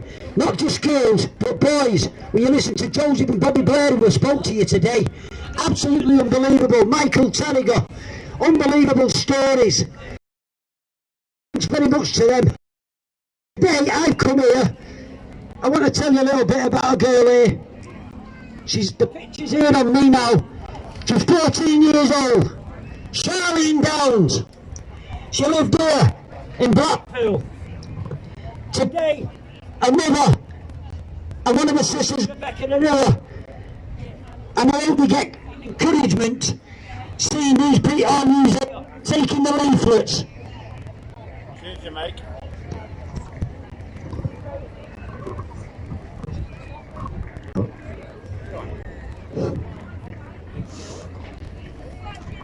Yeah, as I say, we came here in November, the anniversary of the disappearance of this girl here, in this picture, Charlene Downs. After this picture was saying, we came here 1st of November, it was a Saturday when she disappeared. We turned up here, the minute I started shouting the name of Charlene and started making arrests. And I promised the family I will turn up and tell people a little bit about Charlene. People cannot forget about her. Right, Charlene, her full name is Charlene Elizabeth Caroline Downs.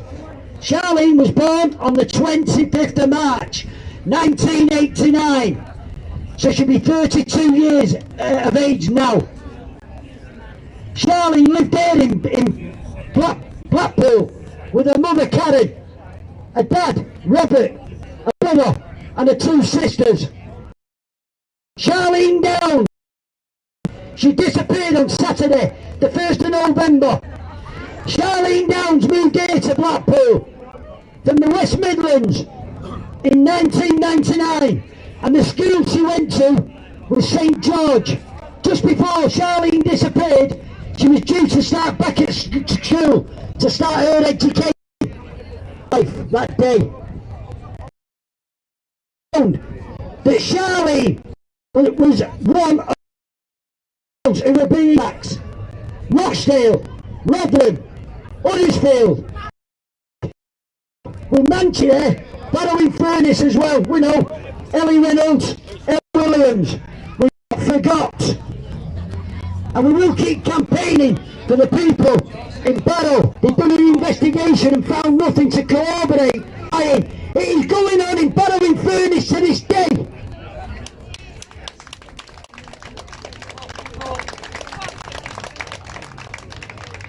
Back to Charlene.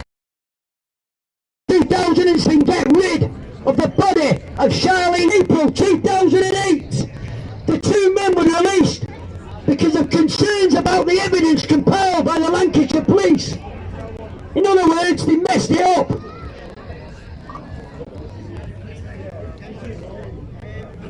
On the 10th of November 2014, a BBC aired a programme called Avail. No one has still been found guilty of the murder of Charlene Downs. The body of Charlene Downs is still missing. And I want to tell you about another girl from Blackpool, Paige Chivers, age 15, groomed in Blackpool, raped and murdered. Until Paige Chivers' body, just like Charlene Downs, has not been found to this day. One blow was broke, got 8 years in prison for the disposal of Paige Chivers' body. Now that bloke may be released now, but if not, he's definitely due for release in the next 2 years.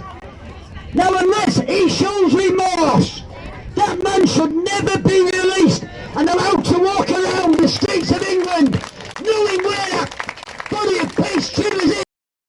He must show remorse. The investigation is still going on. On the 1st of August 2017, a 51-year-old bloke from Preston who lived in Blackpool at the time was brought in for questioning. After 2 days they released him. Why I'm telling you this is because it shows that the investigation is not closed. The investigation for Charlene Downs is still ongoing. Isn't there a reward out, Jimmy? Isn't the money out there? Yes, there is still for the capture.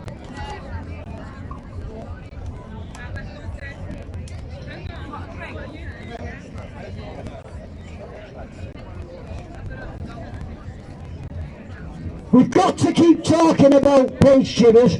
We've got to keep talking about Charlene Downs. And I'll tell you why. There's a lot of people in Blackpool who live here and also who are here today on holiday. They know nothing about Charlene Downs. As I say, we came here on the 1st of November last year, the anniversary of her disappearance. And I was with a lady from Manchester.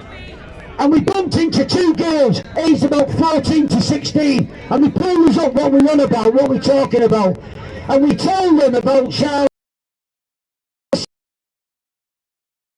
And I swear to you, they said, we have never heard, authorities will just let it go. They'll hide it. They don't want it out. That's why they attacked us on the 1st of November when we first came here.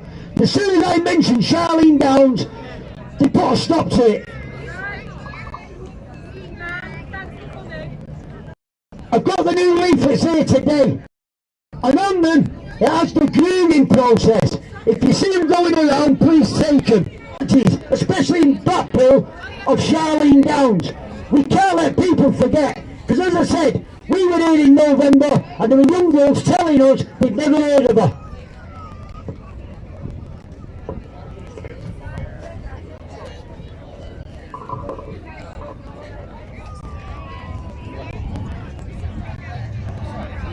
We know the authorities are not doing the job proper. That's why we're here today, spending our money and our time, and we're not bothered. Wouldn't have to come out demonstrating, but we will do it because we know they're not doing their job right. We've got to put their ideas up.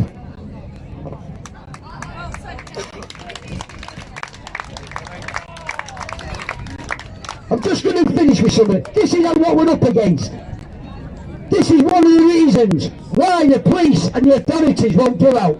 In 2008, the Prime Minister, Gordon Brown, and the Home Secretary, Jackie Smith, sent letters out to all the chief constables in the country. And what he said on this, as far as these girls being exploited in the towns and cities, we believe that they have made an informed choice about their sexual behaviour. That's it. Young girls, 9, 10, 11, 12. Shame on you! Shame on you! Shame on you! Shame on you! Shame on you! What this letter is saying, that young children 9, 10, 11, 12, 13, 14, 15 can give permission for men to rape them and sell them like pieces of meat. This is a disgusting law. Gordon Brown should a little bit about Charlene Downs. The authorities will know that the name of Charlene Downs is not being forgotten. Thank you for tuning up today, thanks for listening to me, and thank you to every survivor and whistleblower who has talked today. Thank you, amen.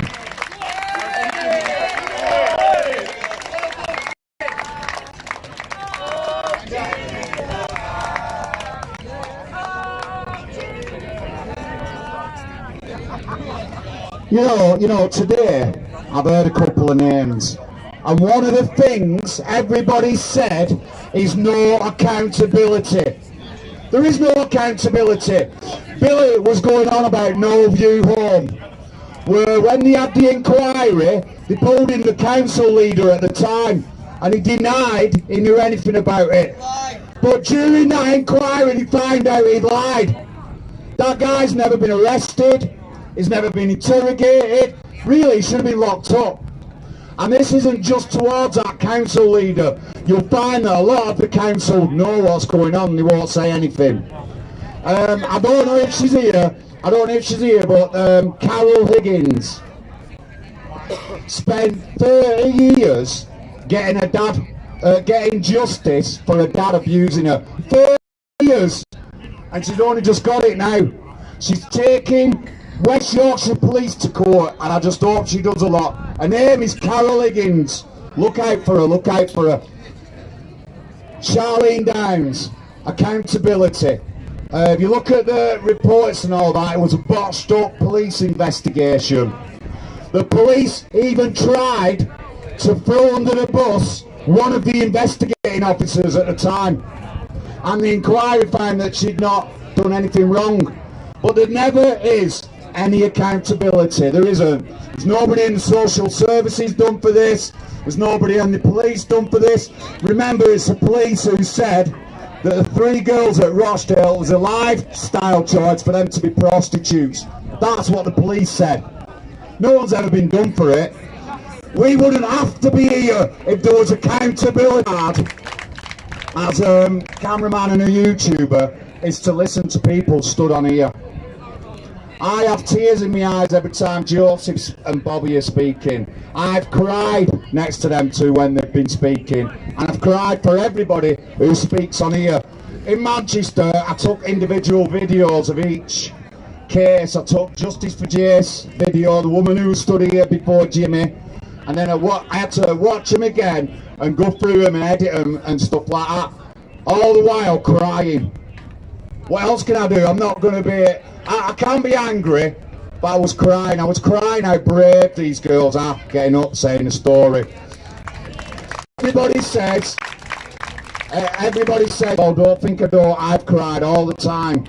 So it's difficult, but getting up and speaking out is the best thing to do. Makes people more aware of what's going on.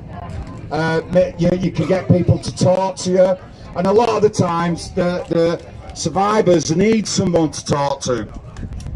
Don't have to be somebody who's going to listen. For the councillors who are supposed to look after our communities, thank you very much, guys. Thank you.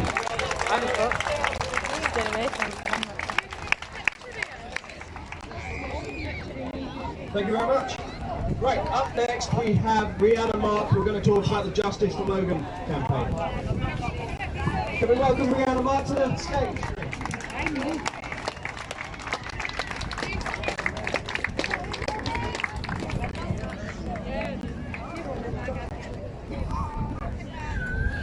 So I've been asked by the family to tell you about Logan's story.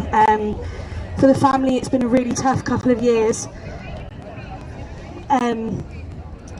So Logan, he was 5 months old and he passed away with class A's in his system, cocaine to be specific. The family strongly believe that the mother was responsible. He died early hours of the morning, it's believed, by post-mortem. However, social services were alerted that there was, however, this...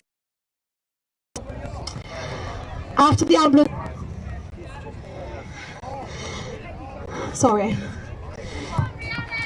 The family at the hospital asked for certain things to be done, as we know when a child...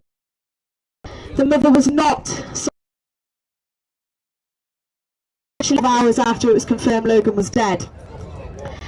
His dad, Floyd, took it really bad. After several attempts of suicide, he died, was it 2 months after? September.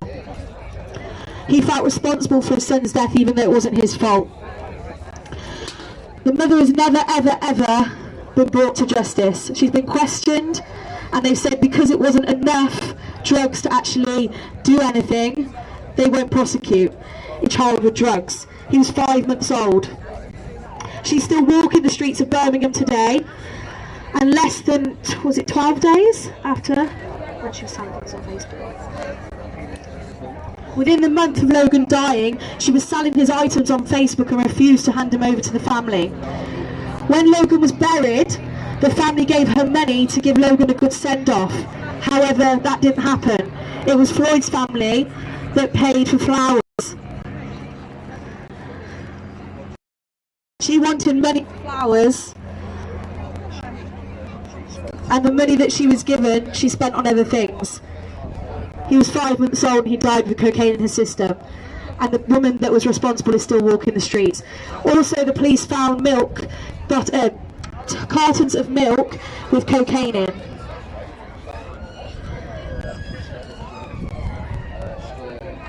She was storing the cocaine in milk tubs and bottles. The fact there's no outrage about this or any publicity is horrifying. We've had a petition going for months now to be able to make it an illegal offence for somebody that intoxicates a child with Class A's. And it's only the last week that it's gone up to 10,000, is it? 15,000 now. The fact there's not more than that is horrifying. Their son and their brother and their uncle, because he died as well because of this woman. Anything else you want me to say? You sure? Thank you.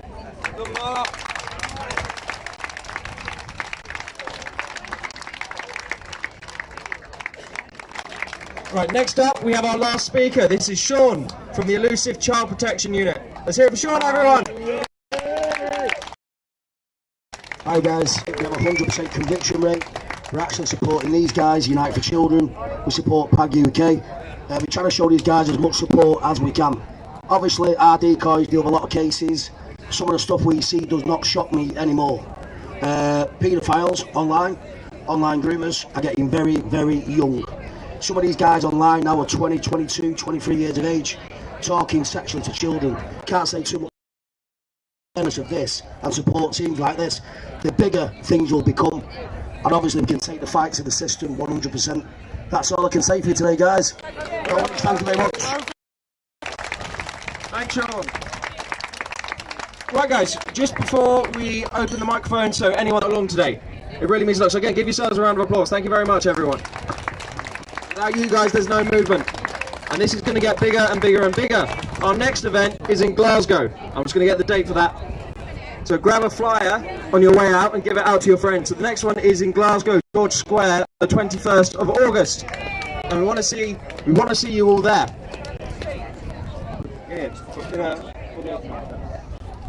You want to speak? So, I do. Alright, so we might have a few more speakers, but it's a great event. So Glasgow, we want you all to come here.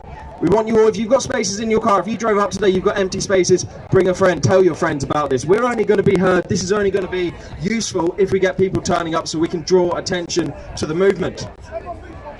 Right, people. If we're small, people won't listen to us, but this is a great time. This is a bigger turnout than Manchester, so we're hoping double the numbers in Glasgow. We've got another event in Leeds coming up, and again, we've all made the effort to come up here to Blackpool. Again, I'm from Portsmouth, I've come up from Portsmouth, which is right on the other end of the country. The lads from Britain lads, they come from all over the country as well and done their best. We have two lads here, they've just held the flag up for 2 hours, so again, they're great lads.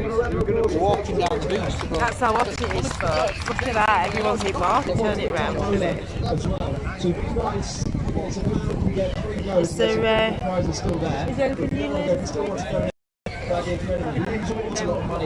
My battery's going to run out. I don't want ice cream. People don't like.